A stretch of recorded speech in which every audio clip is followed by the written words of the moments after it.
이방들이여 너희는 여호와의 말씀을 듣고 먼 섬에 전파하여 이르기를 이스라엘을 흩으신 자가 그를 모으시고 목자가 그 양떼에게 행함같이 그를 지키시리로다.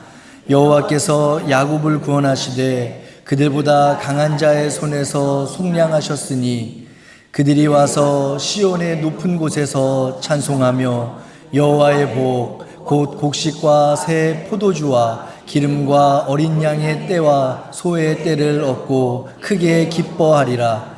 그 심령은 물된 동산 같겠고 다시는 근심이 없으리로다 할지어다. 그때에 처녀는 춤추며 즐거워하겠고 청년과 노인은 함께 즐거워하리니 내가 그들의 슬픔을 돌려서 즐겁게 하며 그들을 위로하여 그들의 근심으로부터 기쁨을 얻게 할 것임이라. 내가 기름으로 제사장들의 마음을 흡족하게 하며 내 복으로 내 백성을 만족하게 하리라. 여호와의 말씀이니라. 아멘. 하나님의 말씀입니다. 제가 군대를 한국에서 제대하고 나서 대학교를 졸업했어요. 그러고서 어떻게 하다 보니까 유학을 오랜 시간 동안 준비하고 어떤 그런 과정들을 거친 것이 아니라 갑자기 정말로 지금 생각해 보면 정말로 하나님께서 갑자기 급하게 등을 떠밀어서 보내신 것처럼 정신 차려 보니까 미국에 와 있더라고요. 그때가 제가 보니까 26살, 27살 그때 된 것 같아요. 군대도 제대했고 또 복학해서 대학교도 마쳤으니까요. 그래서 아무래도 제가 지금 벌써 미국에 온 지 15년, 6년 되는 것 같은데 우리 성도님들 앞에서는 귀여운 정도죠. 20년, 30년은 보통이시더라고요. 근데 제가 어린 시절을 보냈던 곳이 한국이기 때문에 그런지 저는 지금 아직도 여전히 미국의 문화보다는 한국의 문화가 저한테는 더 익숙한 것 같아요. 그리고 그 문화가 저한테는 더 편하게 여겨지기도 해요. 그래서 제가 영어를 못하는 건가요? 한국의 문화가 더 좋아서? 아니면 제가 영어가 안 되니까 한국의 문화가 더 좋은지도 모르겠어요. 닭이 먼저냐 달걀이 먼저냐 그런 거겠죠. 아무튼 근데 제가 이제 20살 후반 30대 초반 이렇게 계속 이제 미국에 적응하면서 시간을 보낼 때에 가장 저를 힘들게 했던 것 중에 하나가 먼저 예약을 해야 되는 거였어요. 예약. 한국은 사실은 요즘에는 많이 예약 문화가 있지만 그 전에는 그런 게 많이 없었거든요. 어디를 가도 예약을 다 해야 된대요. 한국에서는 그냥 자동차 엔진 오일 갈러 그냥 가면 되잖아요. 근데 여기는 예약을 해서 몇 달 뒤에 갈 수 있더라고요. 병원도 마찬가지죠. 병원 의사 선생님 보는 거 참 얼마나 어려운지 어떤 분은 하나님 만나는 것만큼 어렵다 그러더라고요. 어디가 부러져서 병원을 예약했더니 의사 만났는데 다 붙었더래요. 그래서 서로 약간 민망해서 왔다 그러시기도 해요. 미국에서는 예약하지 않는 것, 약속하지 않는 것 하기 참 힘든 것을 우리가 알고 있습니다. 그런데 그런 문화권에서 살다 보니까 약속이라는 것, 내가 언제, 어느 때까지, 어느 곳에 가겠다 약속하는 것, 얼마나 중요한 것인지를 새삼 깨달으면서 살아가게도 돼요. 그 약속 시간을 놓치면 한없이 기다렸는데 또 얼만큼을 더 기다려야 될지 모르잖아요. 그래서 제가 처음 미국 와서 들었던 말 중에 하나는 미국은 약속의 사회다. 즉 신용의 사회다라는 얘기들을 많이 들었어요. 그런데 우리들 서로 간에 어떤 약속을 하면서 살아가는데 두 가지가 약속에 있어서 중요한 것이 있죠. 첫 번째가 뭐냐면 약속의 내용이 어떤 것이냐가 약속이라는 거에 있어서 중요할 거예요. 내가 어떤 것을 하겠다, 아니면 하지 않겠다. 뭐 그런 약속의 내용이 중요할 것이고, 두 번째로 약속에 있어서 중요한 것은 내용도 내용이지만 더 중요한 것 같아요. 두 번째가 뭐냐면 누구와 맺은 약속인지가 참 중요하지 않나 생각을 해봅니다. 제가 우리 성도님들한테 뭐 우리 누구누구 권사님, 집사님, 뭐 제가 다른 거 해드릴 건 없고 집이 지금 조금 좁으신 것 같은데 제가 집을 좀 하나 사드리겠습니다. 대단하죠? 근데 이게 믿어지세요? 약속의 내용이 허무맹랑하죠. 또 약속을 하는 저도 그런 능력이 없는 사람이 하는 거예요. 이거는 약속이 아니죠. 그냥 농담, 아니면 어떤 나쁜 의도를 가지고 했으면 사기가 될 거예요. 제가 어떤 아프신 성도님의 몸에 손을 얹고 기도하는 거예요. 그러면 하나님이 낫게 해주실까요? 안 낫게 해주실까요? 낫게 해주신다고 하는 건 할렐루야 감사합니다. 낫게 해주신다고 하는 성도님들은 저를 참 잘 봐주시는 것 같아요. 아니, 하나님 낫게 해주시죠. 낫게 해주시는데 제가 그거를 가지고 그럴 능력도 사실 없으면서 그럴 주제도 되지 않으면서 막 안수하고 기도하고 다니면서 이거 해주신다, 하나님 낫게 해주신다, 공수표를 남발하고 누군가 그 상대방에게 뭔가를 요구해서 받아낸다면 그것은 제가 믿음으로 안수하고 하나님의 능력을 행한 걸까요? 아니면 사기를 친 걸까요? 사기친 거죠. 약속에는 정말 아까 두 가지 얘기한 것처럼 내용이 어떤 것이냐, 또 약속의 주체 누구이냐 참 중요한 것 같아요.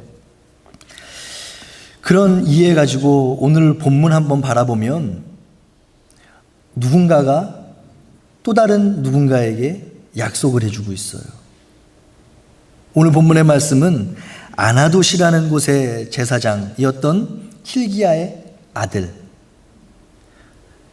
그리고 유다 멸망 직전에 예루살렘 민족 중에서 가장 혼란스럽고 죄로 물들었던 그 시대, 요시야, 여호아스, 여호야김, 여호야긴, 시드기야로 이어지는 그 유다의 마지막 5 왕들의 때를 지냈던 선지자 누군지 아시죠?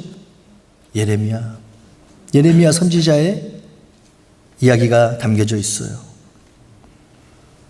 더 정확하게 얘기하면 예레미야 선지자의 입을 통해서 전해진 하나님의 음성이 기록되어 있는 거죠.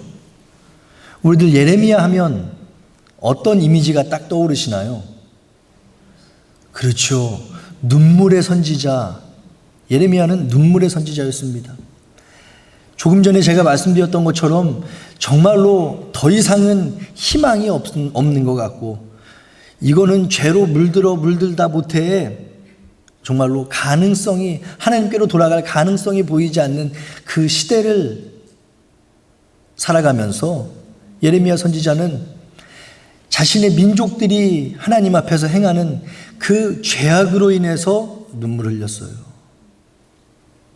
그리고 동시에 자신의 사랑하는 백성을 징계할 수밖에 없는, 심판할 수밖에 없는 하나님의 마음을 생각해서 눈물을 흘릴 수밖에 없었습니다.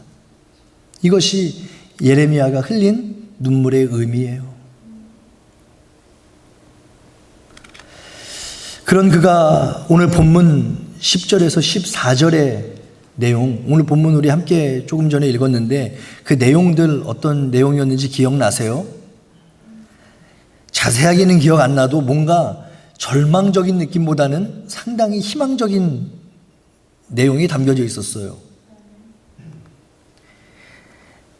여호와 하나님께서 이스라엘을 해방해 주실 것이다. 양떼를 흩으신 자가 다시 양떼를 모아 주실 거래요. 강한 자의 손에서 구원해 주실 뿐만 아니라 그들을 이전과 같이, 아니 이전보다 더 크게 강하게 회복시켜 주실 것이다. 온 백성에게 외치는 예언이 담겨져 있었어요. 뿐만이 아니죠. 해방의 날이 오면 처녀가 춤을 춘대요.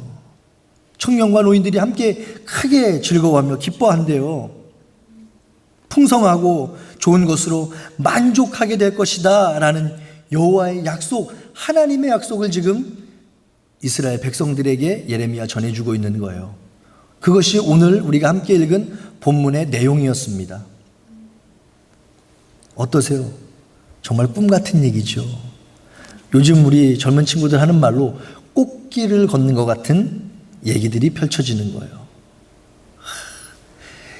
무너졌던 것이 회복되고 흩어졌던 것이 모아지고 그 안에서 여호와의 복을 누리는데 그 복이 무엇이냐면 이전보다 더욱더 풍성하게 누리게 되고, 정말로 듣기만 해도 기분 좋아지죠. 근데 표정을 보니까는 그렇게 기분이 좋아지시는 것 같지가 않은데 지금 더워서 그렇죠. 지금 조금 더운 것 같아요. 뒤에를 조금 에어컨을 틀어주시면 좋겠는데. 그런데 우리들이 함께 읽었던 이 성경의 내용에 두 가지 반전이 또 있어요. 첫 번째 반전이 뭐냐면 예레미야의 그런 꿈 같은, 꽃길을 걷는 것 같은 예언을 듣고 있는 사람들의 상황이 어떠했느냐. 그것이 첫 번째 반전이에요. 그들이 처해 있던 상황은 말로 다 할 수 없는 기쁨 가운데 있는 게 아니라 처절함 가운데 있던 상태입니다.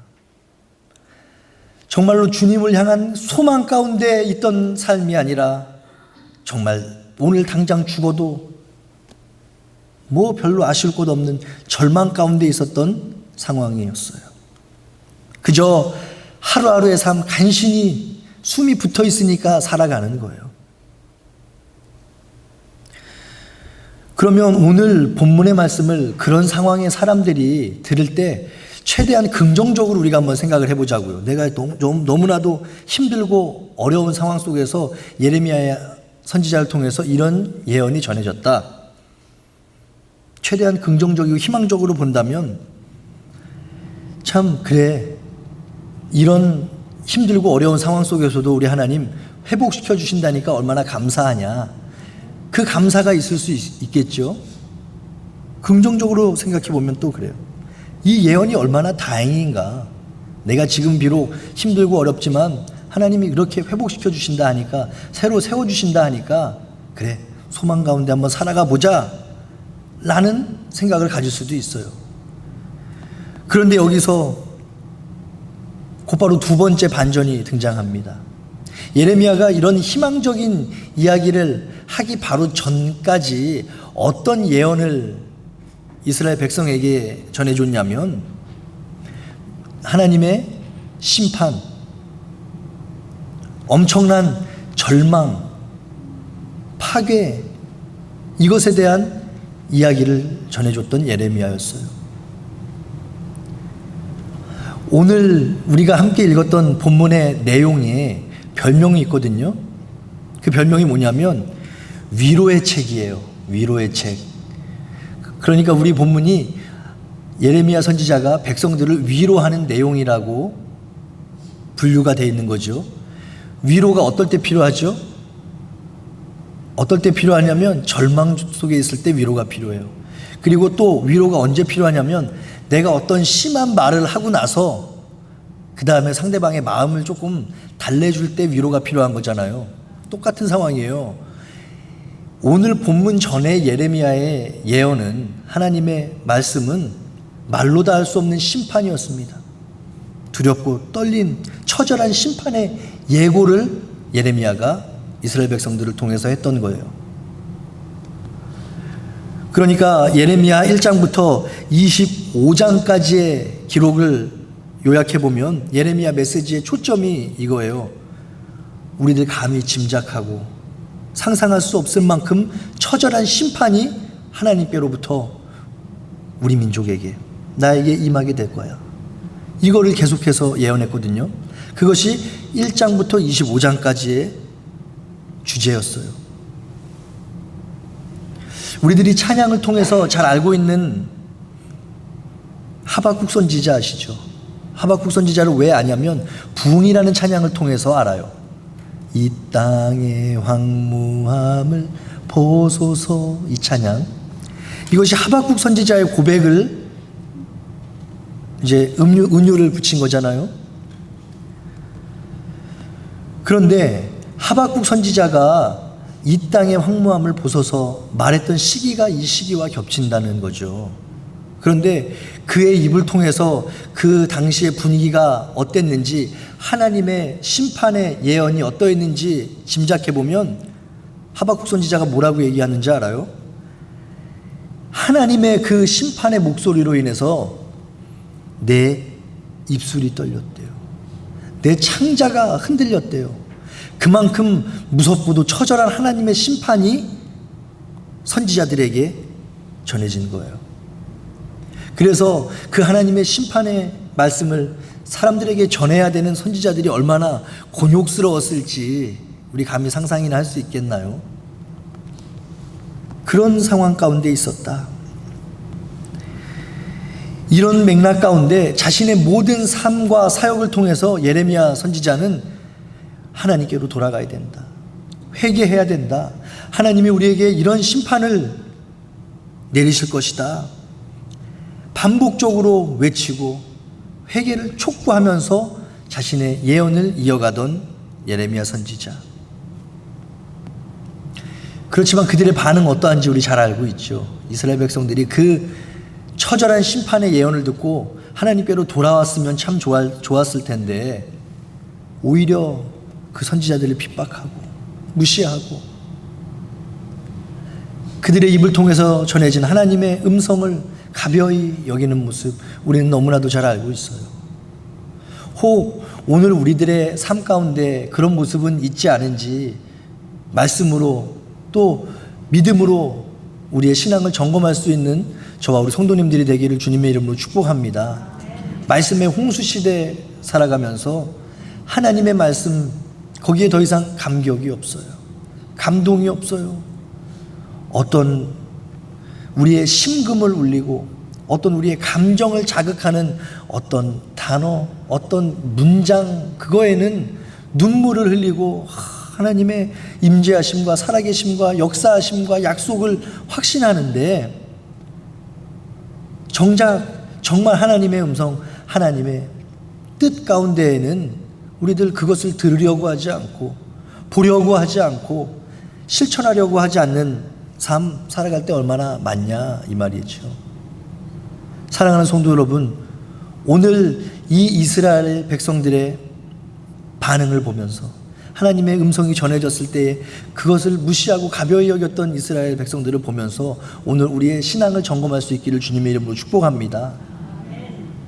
하나님의 음성 듣는 것이 간단하지가 않아요. 우리 귀에 달콤하지가 않은 거예요. 그 백지영이라는 가수의 노래 들어보니까 내 귀에 캔디라는 노래가 있더라고요. 얼마나 우리 귀에 들려질 때 달콤한 말이면 내 귀에 캔디라고 표현하더라고요. 사랑하는 성도 여러분, 하나님의 말씀이 내 귀에 캔디가 될 줄 믿습니다. 그 달콤함을 맛봐야 돼요. 근데 세상에 살아가면서 세상의 가치, 세상의 방법에 우리의 눈과 귀가 닫혀지면 하나님의 말씀, 하나님의 명령과 음성이 내 귀에 캔디가 되는 것이 아니라, 내 입안에 꿀송이가 되는 것이 아니라 쓰디쓴 약이 되는 거죠. 약이라고 생각하면 다행이게요. 사랑하는 성도 여러분,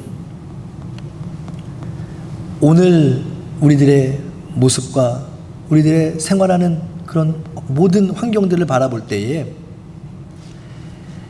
유다 이 민족들 멸망 직전에 있었던 그 상황과 별반 다르지 않는 세상의 모습들 발견하면서 살아가게 돼요.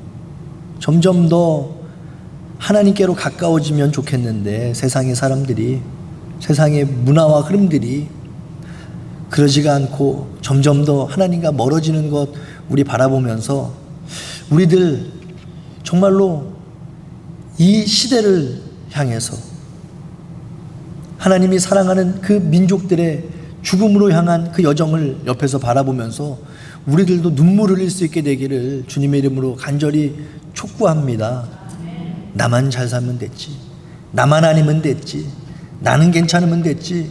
우리 가족, 내 자녀, 내 아는 누구, 내 친구, 내 동료, 내 교회. 아니에요. 사랑하는 성도 여러분, 하나님께서 온 민족을 향해서 복음을 전하라 말씀하신 이유가 왜 그런 것인지를 우리가 떠올려야 될 줄로 믿습니다. 우리를 먼저 구원해 주신 이유, 먼저 은혜 허락해 주신 이유, 나 혼자 잘 먹고 잘 살라고, 내 주변 내 가족만 챙기며 살아가라고 허락해 주신 거 아니에요. 우리 교회에서 인도에 선교팀을 꾸려서 보내는 이유가 무엇입니까? 동티모르라는 낯선 곳에 선교팀을 꾸려서 다녀오는 이유가 무엇입니까? 더 큰 민족을 품고 하나님의 마음을 시원하게 해드리는 귀하고 복된 믿음의 성숙함이 저와 우리 모든 성도님들에게 있기를 주님의 이름으로 축복합니다. 하나님의 약속을 보면 구약시대에 이스라엘 백성들을 통해서 하나님의 약속을 맺어주셨어요. 그것은 우리의 지금 생각과 우리의 판단으로 볼 때 그러면 하나님이 이스라엘 백성만 사랑해 주시고 이스라엘 백성만 선택해 주신 것인가 억울할 수 있죠. 그런데 우리가 구약 성경의 이 예표로서 선택된 이스라엘 민족이 어떤 것을 의미하고 있는지를 잘 파악해야 돼요. 단순히 어떤 혈통, 단순히 어떤 출신, 단순히 어떤 지역을 의미하는 것이 아니라 하나님께서는 그들을 통해서 예표를 삼아 주셨던 거예요. 그들의 실수, 그들의 잘못, 그들의 넘어짐 가운데 하나님께서 어떻게 반응하시는지를 보여주시고자 했던 것이죠. 그리고 나서 최종적으로 우리에게 허락해 주실 영원한 생명의 소망을 소개해 주시기 위해서 이스라엘 백성들을 택해 주신 거예요. 그 시대 가운데. 사랑하는 성도 여러분, 오늘 저와 우리 성도님들이 하나님의 자녀가 되었음을 믿으십니까? 그거 정말 확신하시죠? 그러면 오늘 본문에서 이스라엘 민족들을 벌하시고 혼내시겠다 예고하신 하나님의 마음이 어떤 것인지도 혹시 이해하시겠어요? 내 자녀가, 내 사랑하는 아들이, 내 사랑하는 딸이 죄를 졌으니 저것을 내가 오늘 기필코 절단을 내서 다시는 일어서지 못하게 종아리를 때려야지. 그런 부모 아마 없을 거예요. 하나님의 공의와 하나님의 그 약속의 신실하심 우리가 알고 있잖아요. 하나님께서 이스라엘 민족들을 향한 심판의 칼날을 왜 드셨는지. 사랑하는 성도 여러분, 그 모든 구원의 경륜과 원리를 우리는 너무나도 잘 알고 있습니다. 하나님께서 우리에게 약속해 주신 것이 있어요. 말씀 안에 거하라. 언약 안에 거하라. 언약에는 두 종류가 있어요. 특히 하나님과 이스라엘 민족 사이에 맺어주신 언약, 아브라함의 언약, 모세의 언약들이 있죠. 언약들이 두 종류가 있다고 했는데 첫 번째 종류는 조건적인 언약이 있어요. 조건적인 언약. 만약에 네가 어떻게 한다면 이렇게 될 거야. 이것이 조건적인 언약이죠. 네가 말씀 안에 거하면 내가 너에게 복을 내리고 너와 함께 하겠다. 이것은 조건적인 언약이에요. 그런데 조건적인 그 언약의 결과가 어떠했는지 우리가 구약 성경을 통해서 이스라엘 백성들을 통해서 너무나도 잘 알고 있죠. 그것이 가능하지가 않더라고요. 우리가 얼마나 연약한 존재인지, 우리 인간이라는 존재가 이스라엘 백성들을 통해서 내 모습이 날마다 발견되는 게 참 그것도 신기하고 은혜예요. 그 옛날에 살아가던 환경도 다르고 시대도 다르고 문화도 다르고 성별도 다르고 피부색 뭐 하나 다 다른데 하나님 앞에서 불의한 것은 비슷하더라고요. 하나님이 나에게 얼마나 큰 은혜를 주셨는데, 그 민족에게 얼마나 큰 복을 내려주셨는데, 하나님이 오늘 나와 동행하시는데, 하나님이 그들과 함께 날마다 밤마다 낮마다, 낮에는 구름기둥으로 밤에는 불기둥으로 함께 해주셨는데, 그 구약시대 성도들과 오늘 저의 모습, 우리 성도님들 살아가는 모습이 크게 다르지가 않죠. 그럼에도 불구하고 오히려 그들은 홍해를 갈라주는 그 이적을 보게도 하시고 경험하게도 하셨는데, 그것을 눈으로 봤으면서도 직접 경험했으면서도 얼마나 금방 잊어버립니까? 오늘 우리의 삶 가운데도 마찬가지의 실수와 잘못들이 발견되는 것 같아서 얼마나 마음이 무거운지 몰라요. 하나님의 약속 가운데 우리들 살아가고 있음을 믿으시지요. 그런데 그 약속은 놀랍게도 조건적인 약속이 아니라 무조건적인 약속임이 얼마나 큰 은혜요 감사인지 모릅니다. 구약시대의 성경 보면 하나님과 조건적인 약속을 맺으면서 살아갔는데, 그 조건적인 약속을 맺어줘도 깨버리고 다시 맺어줘도 깨버리니까 나 같으면 아이고 야 됐다, 내가 너희들 이제 상종 안 한다, 너희들은 끝이다, 너희들은 기회와 찬스 잃어버렸다 하시고 말 것 같은데, 우리 하나님께서는 해도 안 되시니까 예수 그리스도를 우리에게 보내주세요. 너희들 진짜 안 되는구나. 그러면 조건적인 약속이 아니라 무조건적인 약속을 너희에게 줄게. 그것이 이 땅에 그리스도로 오신 예수 그리스도인 줄 믿습니다. 이것이 새롭게 우리 하나님께서 맺어주신 약속이요, 우리와 또 우리의 후대가 계속해서 가지고 나갈 하나님의 약속인 줄 믿습니다. 이처럼 구약 본문, 구약에 있는 구원과 현실에 있는 우리의 구원이 맞닿아 있는 거예요. 아, 그때 그 사람들은 그렇게 살았나 보구나, 저렇게 해서 죄를 저지르고 심판받고 죽음을 당하고 나라가 멸망하고 이렇게 했나 보다 라고 끝나는 것이 아니라 오늘 우리의 삶과 이어져 있다는 거예요. 그런 상황 속에서도 불구하고, 그런 형편에 있었던 우리 인간임에도 불구하고 우리 하나님께서는 창조자와 피조물로 우리 인간을 여겨주지 않으시고 뭘로 삼아주셨다고요? 자녀로 삼아주셨다고요. 그래서 조건적인 약속이 아니라 무조건적인 약속을 우리에게 해주시고 있다라는 거예요. 네가 죄를 지을 수도 있어. 너는 여전히 불의해. 너는 여전히 순종하지 못하면서 살아가는구나. 그것은 너의 힘과 능력으로 되지 않음 알고 있으니, 그렇다면 어떤 조건도 걸지 않고 그냥 예수 그리스도만 바라보라는 거예요. 그것이 유일한 약속의 조건이에요. 우리가 어떤 것을 해서, 어떤 것을 이루어서, 어떤 자격을 갖춰서 얻게 되는 영원한 생명의 약속이 아닙니다.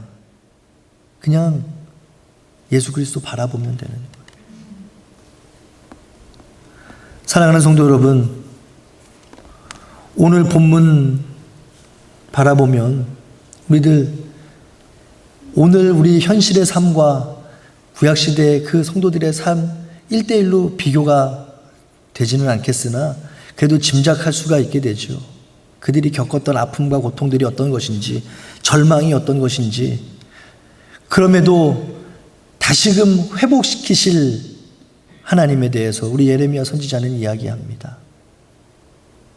너희들 비록 지금 힘들고 어렵고 고통당하지만, 그것이 비록 너희의 잘못과 실수로 인해서 그런 것이지만, 그럼에도 불구하고 하나님께서는 새로운 약속을 이렇게 해주신다. 하나님의 때가 되면 무너졌던 것들이 회복될 거고, 흩어졌던 것들이 다시 모아지게 될 것이고, 하나님 앞에서 모든 것들이 평안 가운데, 풍성함 가운데 회복될 것이라고 말씀하고 있는, 예언하고 있는 이 예레미야의 음성. 우리들이 지치고 힘들어 삶 가운데 넘어지는 이유가 무엇인지를 한번 생각해 봤으면 좋겠어요. 지금 당장의 형통과 당장의 안위와 평안을 바라보면서만 살아가기 때문에 그런 것은 아닌가. 오늘 이 꽃길과도 같은 하나님 약속의 말씀 가운데 예레미야가 정작 그 말씀을 전해주고 있던 사람들의 상황이 어떠했는지 제가 설명드렸죠. 처절한 상황 가운데 있었던 그들에게 전해진 희망의 말씀을 기억하실 수 있기를 바랍니다. 우리들 많이들 오해하는 성경 본문이 있어요. 예레미야 29장 11절로 13절의 말씀입니다. 여호와의 말씀이니라 너희를 향한 나의 생각을 내가 아나니 평안이요 재앙이 아니라 너희에게 미래와 희망을 주는 것이라. 이것이 여호와의 마음이래요. 내가 너를 향한, 너 요한이 한 요한을 향한 마음을 내가 안다. 내 마음을 내가 안다. 그것은 뭐냐면 재앙이 아니라 미래와 희망이 너를 향해서 품고 있는 나의 마음이다 라고 이야기하는 거예요. 요한이에서 우리 성도님들의 이름을 넣으면 돼요. 각자 하나님께서 우리에게 약속해 주시는 음성인 줄 믿습니다. 그러면서 뭐라고 말씀하시냐면 너희가 내게 부르짖으며 내게 와서 기도하면 내가 너희들의 기도를 들을 것이요 너희가 온 마음으로 나를 구하면 뭐라 그러세요? 나를 찾으리라. 할렐루야. 이 기쁘고 희망 가득 찬 선포 가운데 우리들 살아갈 수 있기를 주님의 이름으로 축복합니다. 대신에 기억해야 될 것은 예레미야 선지자의 이 선포 가운데에는 지금 당장 그렇게 될 것이라는 것이 아니에요. 여기서 벌써 우리들의 표정이 어두워지게 되죠.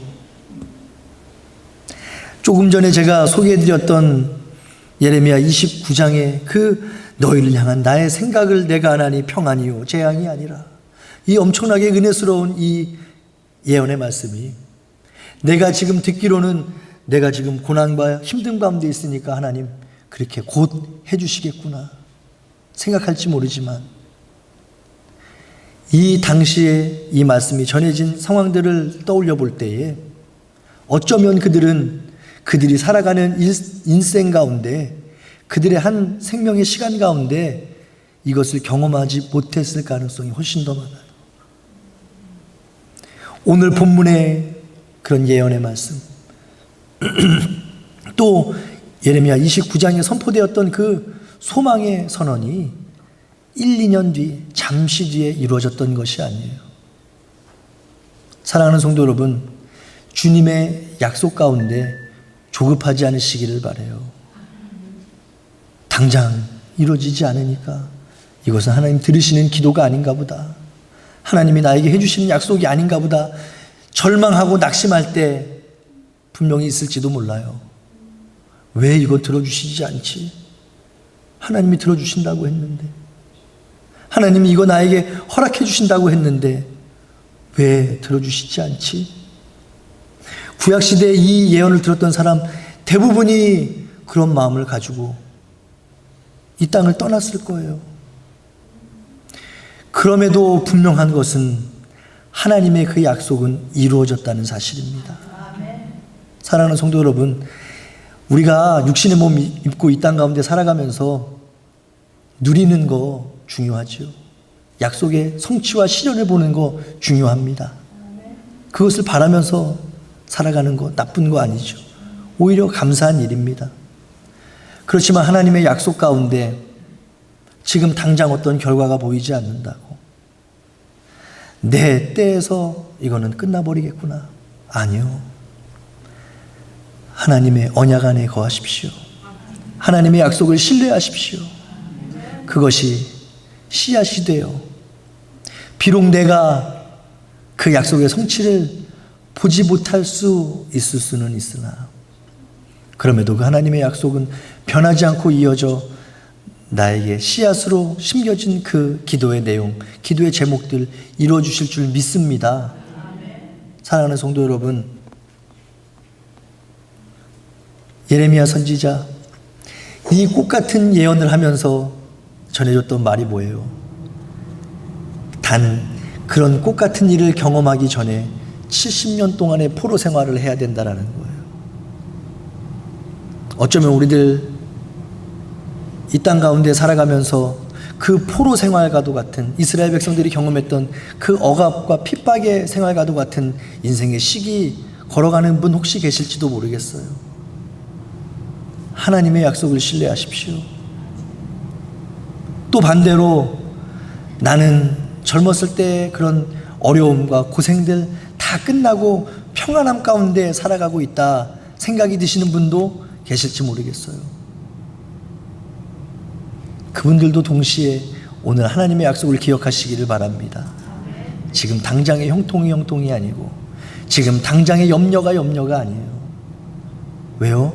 우리는 하나님과 새롭게 맺은 무조건적인 언약 속에 살아가고 있기 때문에 그렇습니다. 세상의 작은 일에 실망하고 낙심하지 마시고 세상의 작은 일에 너무 과하게 기뻐하거나 교만하지 마시고 오직 심판의 날 우리를 만나 주실 그 하나님, 그날에 너를 영원한 생명의 길로 인도하시겠다 약속해 주신 그 하나님의 약속만 붙잡고 걸어갈 때에 주변에서 어떤 일, 어떤 상황, 어떤 환경들이 되든지 흔들리지 않고 믿음의 길 걸어가게 될 수 있을 줄 믿습니다. 그러한 믿음의 길, 하나님의 약속, 다시금 우리 마음 가운데 새로워지는 은혜가 저와 우리 성도님들에게 충만하게 넘치는 하루가 되기를, 또 이번 한 주가 되기를 주님의 이름으로 축복합니다. 기도하겠습니다.